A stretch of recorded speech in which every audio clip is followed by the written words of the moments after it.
Vingadores Ultimato foi o grande ápice do universo cinematográfico da Marvel, arrecadando 2,798 bilhões de dólares. Hoje, em relação aos multiversos e às séries do Disney Plus, que vem dividindo muitas opiniões, é fato que a Marvel abraçou uma fórmula de realizar seus projetos, mas no início todas as ideias eram bem diferentes. Eu sou o Laí e hoje vou citar muitas ideias e fatos que foram se modificando e sendo deixados de lado com o passar do tempo, e assim moldando o universo Marvel nos cinemas como conhecemos.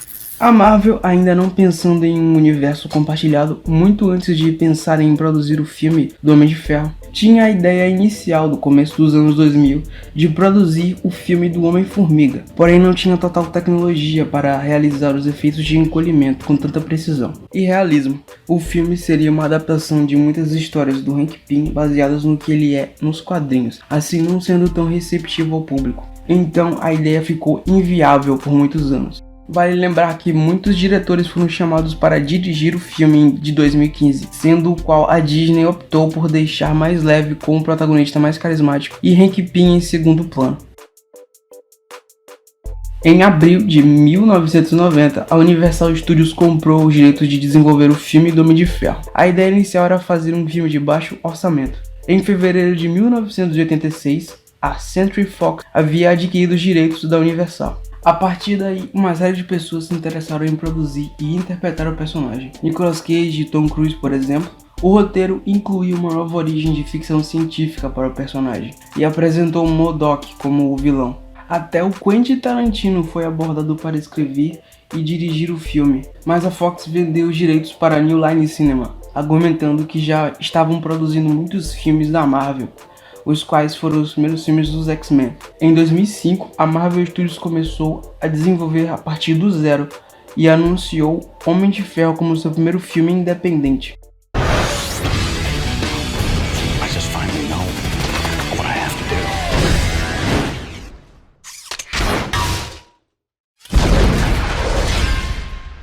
Há boatos de que cerca de 30 roteiristas não quiseram se envolver no filme, dizendo que eles estavam desinteressados no projeto, até então porque o personagem não era tão famoso, mas Jon Favreau foi contratado para dirigir o filme em abril de 2006.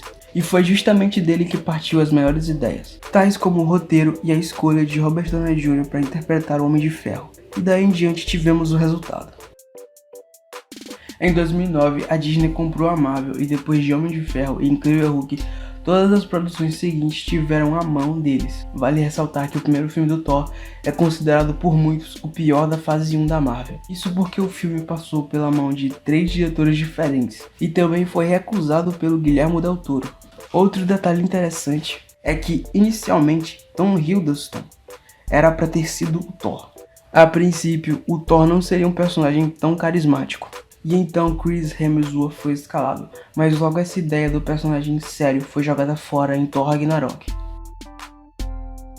A partir dos primeiros filmes solo dos personagens, a Marvel já tinha dado o primeiro passo a realizar o seu grande projeto, Os Vingadores, cuja ideia já era planejada desde 2008.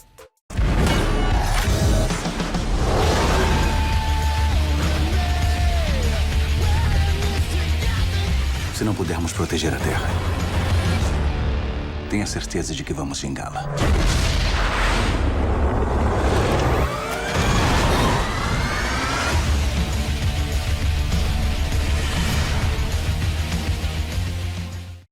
Joss Whedon foi encarregado de dirigir o projeto e com ele muitas ideias surgiram, assim como o Thanos fiel aos quadrinhos e logo para a sequência, que não foi possível. Ele também teve a ideia de trazer o Homem-Aranha e a Miss Marvel para a Era de Ultron, que inclusive tem uma cena gravada que não foi pro filme. E o Homem-Aranha também estava em processo de oficialização entre a Sony e a Disney, depois do fiasco de Espetacular Homem-Aranha 2. Muitas ideias do diretor não foram possíveis, como o Ultron Gigante, mas até então ele seria encarregado de dirigir os próximos filmes dos Vingadores, que seria Guerra Infinita Parte 1 e Parte 2. Logo depois do sucesso de Capitão América 2 e Capitão América 3, decidiram chamar os irmãos Russo e deixaram o mistério em relação ao quarto filme dos Vingadores, que já não se chamaria Vingadores Guerra Infinita Parte 2, alegando que seriam dois filmes muito diferentes. Ao decorrer dos lançamentos e dos sucessos, muitos filmes e ideias foram deixadas de lado, assim como Inumanos, que em 2014 foi anunciado como um filme, com o lançamento previsto para 2018. Assim como Capitão América 3, que seria chamado de Sociedade Serpente, enquanto Guerra Civil era planejado para ser um filme à parte.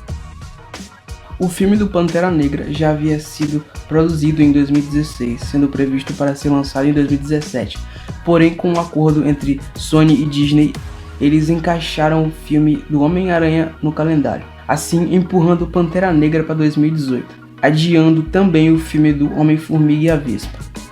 O plano inicial para Thor Ragnarok, antes de Taika Waititi assumir, era que o filme tivesse uma história mais séria e sombria com relação ao fim do mundo dos deuses. No filme, Thor perderia seu martelo e forjaria no mesmo filme o Rompe-Tormentas. Ele também lutaria contra Jormungandr, aquela serpente gigante do Ragnarok.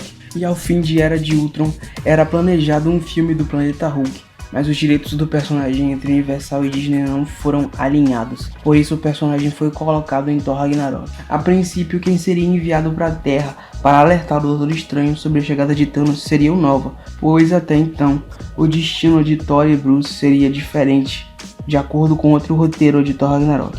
E também durante Guerra Infinita, Bruce Banner não ficaria na Hulkbuster, e sim o Hulk. Isso foi retirado pouco tempo antes do lançamento, por isso os efeitos não foram muito bem trabalhados. Kevin Feige já disse que gostaria de ter tido os personagens de Quarteto Fantástico já na época de Guerra Infinita, e que o projeto dos dois filmes poderia ser muito mais ambicioso, porém não sabendo se daria certo, pois já trabalhavam com vários personagens em um filme só. E vale lembrar que os filmes passaram por regravações, e assim muitas coisas foram cortadas pouco tempo antes do lançamento. É isso, galera, final de mais um vídeo. Foram 10 anos de universo Marvel até Vingadores Ultimato, e muita coisa mudou desde então. Se você gostou do vídeo, deixa o like aí, se inscreve para dar aquela força, e até mais. Se inscreve logo aí que é de graça.